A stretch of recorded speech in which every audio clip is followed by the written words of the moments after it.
Производители оптимизируют размер упаковки. Рост издержек и сохраняющаяся чувствительность потребителей к ценам вынуждают производителей продуктов уменьшать размер упаковки, сохраняя прежнюю стоимость товара.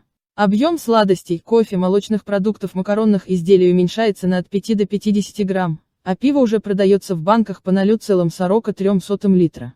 С учетом масштабов производства это позволяет сохранить рентабельность и не отпугнуть покупателей. О том, что производители стали все чаще уменьшать объем упаковки продуктов, рассказал источник «Коммерсант» в одной из розничных сетей. По его словам, Nestle ввела в ассортимент шоколад «Россия» весом 82 грамма, тогда как ранее продукт поставлялся по 85 грамм, а объем растворимого кофе снизился с 95 граммов до 85 грамм. Danone сократила объем питьевых йогуртов Activia с 270 грамм до 260 граммов. Макфа ввела макаронные изделия в упаковке 400 грамм вместо привычных 450 граммов. У Heineken появилось пиво в банке объемом 0,43 литра, рассказывает он. Кроме того, уточняет собеседник «Коммерсант», Марс начала поставлять корма для домашних животных в упаковке 75 грамм, которые ранее продавались по 85 грамм.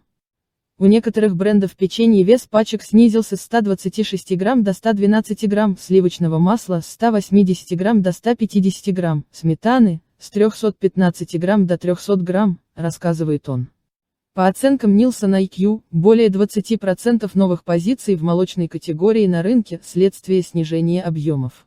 В сети Верный подтвердили, что в январе Nestle уменьшила вес некоторых позиций шоколадных батончиков Nesquik на 10 грамм, до 90 грамм. Кроме того, смену литража заявляли Danone и другие производители молочных продуктов.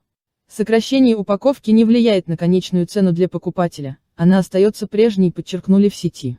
Так производители сдерживают цены в условиях роста себестоимости. Как сообщала партнерам Danone, сухое обезжиренное молоко подорожало на 35%, до 250 рублей за 1 килограмм, а в первом квартале 2022 года цены на молоко-сырье вырастут еще на 17%. В Верном говорят, что снижение объема упаковок не приводит к падению спроса.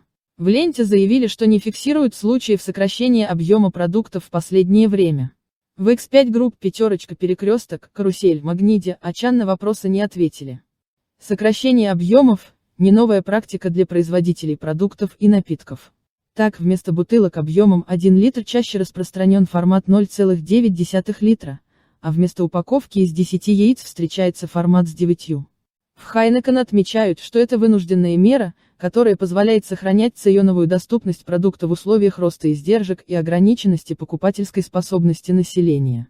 Ситуацию осложняет сохраняющийся дефицит алюминия на глобальном рынке, спрос на который увеличился в период пандемии, тогда как средняя стоимость 1 литра пива выросла к прошлому году, добавляют в AB InBev FS, BAT, Stella Artois, Corona Extra, Клинская.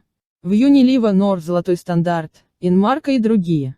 Говорят, что несколько лет оптимизируют размер упаковок продуктов питания, снижая количество материалов за счет изменения конструкции, уменьшения толщины и так далее. А стоимость упаковочных материалов растет. Так, цены на картон по итогам 2021 года выросли на 50 или 60%.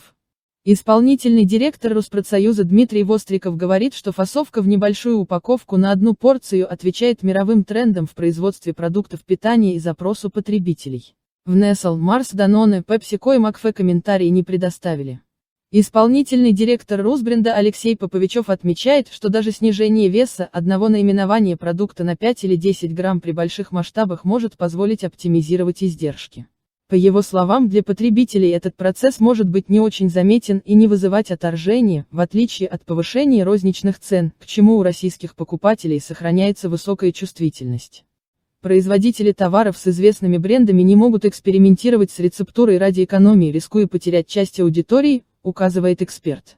Как отмечает господин Поповичев, оптимизация объема также имеет предел, и, возможно, производители ради сокращения издержек будут сразу вводить больше разных форматов упаковок.